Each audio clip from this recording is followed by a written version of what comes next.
ADCC West Coast champion. Explain to the uninitiated what ADCC is. You want me to, or the guy that actually won it? The guy who won it. Let's Okay, go cool. with that. Just want to make Let's sure. go with let's go with the authority. Okay, I want to make sure. So the ADCC championship is supposed to be the top 16 guys in the world at each weight class. You have 8 guys that get invited, and 8 guys have to qualify. So I qualified out of the North America. You get 2 qualifiers of each continent. So I qualified out of North America and got to go. Did you catch that? Qualified the 2 guys in North America, not Right. in the state of North Carolina. Yeah. Freaking all of North America. The continent. One of them. Yeah, the continent. So basically, this is like, to put it in perspective for my friends who grew up in the 80s, this is everything Jean-Claude Van Damme wishes he was. All right. Okay. I mean, like, I will encourage you to, like, legit go watch ADCC. Like, if you don't do anything but watch the highlights videos, they are freaking awe-inspiring. The level of grappling at these events is just stupid. I mean, it is remarkable. It is like, it just gets your blood flowing just to watch. But the funny thing was, I didn't really even want to go to the trials. I had a fight I was supposed to have with Alexander Slemenko, and he ended up never signing the contract, so we didn't fight. And my buddy was like, "Oh, you ought to come out to the trials." And it's like, "Yeah, I don't really care to do that." And then Lindsay, my wife, goes, "Well, what do you get if you win?" Like, "Well, you go to Finland to compete in the world you get paid, and then you go to Finland to compete in the world championships." "I want to go to Finland. You're going."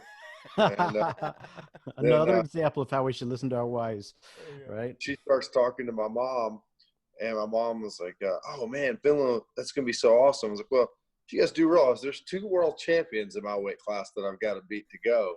And I'm like, "Oh, okay, well, it'd be cool." And then I ended up winning it, and I don't think Lindsay's ever gone crazier about something. Not that you won, but that she got to go to Finland. She got to go to Finland. Exactly. Well, how did that go when you went to Finland? Well, as far as the trip, we had a great time. Finland, went to Finland, Estonia, and Sweden, just to kind of jump around and see stuff. As far as the tournament, I drew Sanji first round, and it was probably one of the most embarrassing matches of my life. But I'm standing up there, and I'm standing there with DJ Jackson, and we're watching matches go on, and because DJ's competed there before, and I'm kind of trying to, like, pick his brain on what people are going to do to compete, because I'm watching every match. So the way it works for anybody that doesn't know, you go 5 minutes where it's submission only. There's no points or anything. Then you go 5 minutes where you can score points. And then if you're tied at the end of 5 minutes, you go into an overtime, and as a 5-minute overtime. And every match I was watching, everybody was stalling for 5 minutes. And then for 5 minutes, they would put a little effort in, and then we get to overtime and go hard. And so all the matches, really nothing happened until overtime. I went, okay, well, I guess, I'm waiting for overtime. And so I'm telling myself, like, I got to be ready. This is a 15-minute match. Pace yourself. Try to rest as much as you can in the first 5 minutes. So I go up there with Shanji, and Shanji jumped guard on me, and I pushed him off. And then he stood back up, and he jumped guard again, and that time he got his legs locked. So we hit the ground. I'm like, okay, well, this is fine.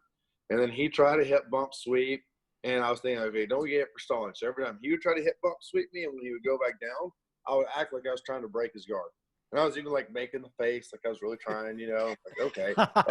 We're doing it, like, we're like 3 minutes in. I've used 0 energy. This is perfect. And then he goes to hip bump sweep me again. And it was literally like hip bump sweep, act like I'm breaking. Hip bump sweep, act like I'm breaking. Back and forth like a minute straight. Just that, back and forth. So I'm like, okay, here comes another one. And that time he didn't hip bump sweep me. He threw his hips over and arm barred me. And oh, man. I was so relaxed that before I even realized anything happened, my elbow popped. Oh, and it was like, it was the most surprising thing ever, because I literally was like thinking, okay, here comes another one of those little hip bump sweeps. And then also my arm was popping. And my buddy texted me and was like, could you not get your hands locked or anything to slow that down? And I was man, I was so confident that he wasn't going to go for anything that it never crossed my mind to defend my arm. Wow. Yeah, that's crazy, man. That's crazy. But I mean, if you got to lose the first round of that one, at least it was to that guy, you know. Yeah, yeah, So, yeah. He set a lot of um, records.